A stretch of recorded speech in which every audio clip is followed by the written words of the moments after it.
Garden ની મજા લીધી ભાઈ. હા મારા રાણા રીતે ભાઈ. એ ધીરે ધીરે એ રાજુભાઈ આ ચીટિંગ કરે.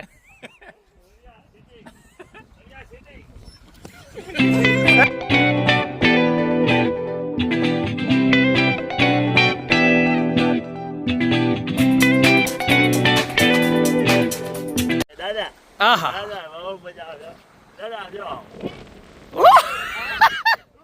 દાદા બહુ મજા આવે દાદા. ઠંડી કેવી લાગે દાદા ઠંડી મૂળ નથી, ગરમી થવા મળી દાદા. એવું? હા બહુ ઠંડી લાગે? નહીં લાગે દાદા ઠંડી. અરે મારા ફોન ને લાત વાગી જાય ભાઈ. આહા દાદા good good good. Good good. Over time complete. Complete.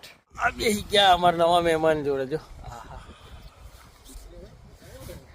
Ram Ram ભાઈ. રામ રામ ભગત. જય માતાજી. જય માતાજી ભાઈ. કા કેવું તમારું? બસ આવ્યા ગરમી થાય. ડિગ્રી તો જુઓ ભાઈ. અરે 13 ડિગ્રી સેલ્સિયસ ચાલે ભાઈ. હા જો મારા વાળ બગડી ગયા ભાઈ ભાઈ ભાઈ. હા હા વેરી કુલિંગ ટેમ્પરેચર પર. વાહ વાહ. ઓય હોય ઓય હોય ઓય હોય. અરે કર નાખો ચંપલ કર નાખો ભાઈ. 13 ડિગ્રી સેલ્સિયસમાં મારો ભાઈ કસરત કરે. વાહ વાહ રાજુભાઈ વાહ. થાય થાય ભાઈ ધીમે ધીમે. આજે 2 થાય, કાલે 3 થાય. કા બેહાડે મને? જો ભાઈ આ ભાઈ કા બેહાડે? ભાઈ ફૂદડી ફેરવું યાર, મફતમાં ચકડોલમાં બેહાડું, મફતમાં ફેરવું, મહેનત કરી. આ ભાઈને બેહવું નથી. આ ભાઈને શું કરવા, બહુ માન ખાય અમારે.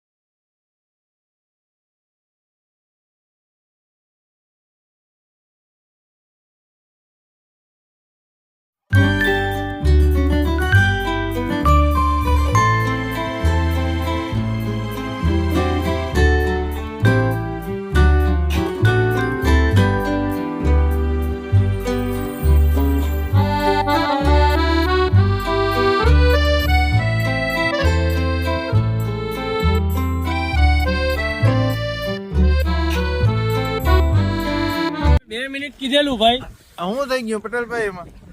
અરે ગાડીમાં ભાઈ મજા આવી ગઈ કે નહીં? આમ તમને મજા તો આવી ભાઈ. આ જોયું તમે જોયું ને? હા એ તો ધીમે ફરતું હતું. ક્યાં ફૂલ આ કરે? પોરબંદરના મેળો અમારે થાય. હા અરે તમારા મેર ખરા બધાને ઘણી ગમવા એનો કોઈ વાક નથી ભાઈ. આ ભાઈ એવું કીધું તું હું ફેરવીશ, એક કમ્પ્લીટ ફેરવતા હતા. એ ભાઈથી નતું તમે ફોન પર વાત કરતા તેથી ભાગીને આવ્યા. ભાઈ મહેમાન છે એનાથી ના કરવી શકાય યાર. એટલે મારે જરાક છે ને મહેનત કરવી પડે અને ભાઈ સાચી મજા આપણે દેવરાવવી પડે. બરોબર છે ને ભાઈ? ખોટું હોય તો કેજો તમે. ખોટું નહીં કા યાર ભાઈ. જોયું ને તમે કેટલા હેરાન થયા અમે. હેરાન થઈ ગયા. મજા આવી ગઈ ને તમને? મજા તો આવી ગઈ. તો બસ બીજું શું જોઈએ? પણ એવું ના કહેવાય રાના રીતે ભાઈ. મારાથી તો ના જ કહેવાય ભાઈ. તમે સહન કરો ભાઈ. પટેલની રીતે ના કહેવાય ભાઈ ભાઈ. આ એક ભૂંડું છે ભાઈ. બહુ ખરાબ વસ્તુ છે આ. અમુક બેહો એકલા બેહો ને તો શાંતિથી ફર્યા કરે. બાકી જો પેલો ભાઈ ગુમડો મારે એમની બી તાકાત નથી છે નહીં. હું રાના ભાઈ મજા આવી તમને? મજામાં બહુ મજા આવી ગઈ. મજા આવી કઈ ને 2 દી રહો હજુ તો. કાલે આખો દી છે આપણી પાસે. કાલે આખો દી રહેવાનું છે ને. હજી શું છે તમારે રવિવારે કઈ શિફ્ટ છે? રવિવારે છે ને ફર્સ્ટ શિફ્ટ. હવે તો આપણે લગભગ અઠવાડિયું જોડે ખાવા પીવાનું બધું સેટ થઈ જશે આપણે. હા થઈ જાય. એક દી હું બનાવીને લાવું એ તમારે મારું ચાખવાનું. આવજો. હા હા એમાં હું ફરક પડે ને ભાઈ. વડોદરાનું ભોજન ખાઈ કાઠિયાવાડી ભોજન તમને ભાઈ ગયો. હવે અમારું ભાવે જ કે નહીં રાના ભાઈને ચેક કરવાનું છે. આવજો એક દી ચેક કરીએ એમાં હું. હા મોજ કરવાની છે. હા તો ચાલો હવે ભાઈ રજા લઈએ કારણ કે ઠંડીનો માહોલ બહુ ખરાબ છે. અને હજુ એમને તો ટોપી પહેરી છે. મારી ટોપી હું પહેરું તો મારે કેવું છે કે વાર ઓલરેડી છે નહીં. આહા જો હા અવાજ આવે ને? આજે ખાલી ટોપી હાલે તે આવું છે. રામ રામ બધા માટીઓને. અને વેલેરા પાછા નવા બ્લોગમાં મળીશું. અને જે લોકોના મેસેજ હતા ભાઈ બ્લોગ નથી બનાવતા વો ટાઈમ કરો કે કા કરો ભાઈ. એવું નથી. પૈસા તો કમાવા આવ્યા જ છે. જોડે જોડે તમારું ધ્યાન રાખીએ છીએ. જે લોકો અહીંયા આવે છે એમને પણ આપણે હેલ્પ કરીએ છીએ. વોટ્સઅપમાં આપણા ગ્રુપ છે એને બધાને હેલ્પ કરીએ છીએ. કોઈ મને એક કોમેન્ટમાં એવું કહી દે કે પટેલભાઈ મને હેલ્પ નથી કરી કે મને કોમેન્ટમાં જવાબ નથી આપ્યો તો આપણે એના ગુલામ બનવા તૈયાર છે હાલમાં. બધાને હેલ્પ કરી, જે મને જ્ઞાન છે એ આપણે જ્ઞાન આપીશું, જે નથી જ્ઞાન કહી દે કે ભાઈ હું તમને જણાવીશ પૂછીને. અને લેડીઝની વેકેન્સી વિશેના બહુ કોમેન્ટ છે લેડીઝ વિશેની, તો એકદમ તો મારથી નહીં અપાય, કારણ કે એક સિરિયસ મેટર એવી છે કે કોઈ આશા રાખીને બેઠું હોય, કોઈ સગા સંબંધીને કહેતું હોય કે ભાઈ લેડીઝનું કેવું છે ઇઝરાયલમાં આ છે તે છે, તો હું તપાસ કરીને તમને જાણ કરીશ. એ મારે ખાતરી આપવાની તમને. હવે તમારામાં હું ખાતરી આપવાની, પેલું પાકું કહીએ ને, ખાતરી આપવાની. ખાતરી આપવાની ભાઈ, કે એ તમને કન્ફર્મ કરીને કહીશ, મતલબ કે, અને એકદમ હાવ ફાઇનલ કરીને કહીશ, એમાં કોઈક વાંધો આવે નહીં. અને કન્ફર્મ હશે ને એટલે કહીશ, એટલે ફટાફટ તમારે પીસીસી કરો. ખાલી પાસપોર્ટ રેડી રાખજો, વેકેન્સી ફૂલ હાલે છે હવે. અને જે લોકો 12 પાસની ઉપર ગ્રેજ્યુએટ કરેલું છે, જે પણ આપણે મારી બહેનોએ, એ બહેનો માટેની ખાસ સૂચના, કેર ગીવરમાં જેને આવવું હોય ને એના માટે હાવ હેલું છે.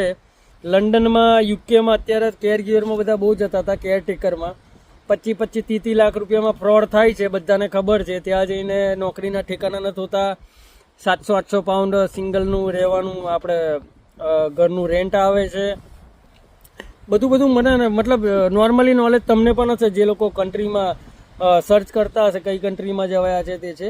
મારા ફેમિલી મેમ્બર કેનેડામાં છે, મને ખબર છે ત્યાંની સિચ્યુએશન શું છે. યુકેમાં છે એ બી ખબર છે. મારા ફ્રેન્ડ ન્યુઝીલેન્ડમાં છે, કે કઈ જગ્યાએ શું છે એ બધું ખબર છે. પણ ઇઝી તમને જે તમને પેમેન્ટ મંથલી, તમે કદાચ ઈએમઆઈનો તમે સાહસ કરીને આવશો ને, માનો 10 લાખ, 15 લાખ, 20 લાખની તમે કદાચ લોન લઈને બી ટ્રાય કરશો ને, તો ઇઝરાયલ હોય.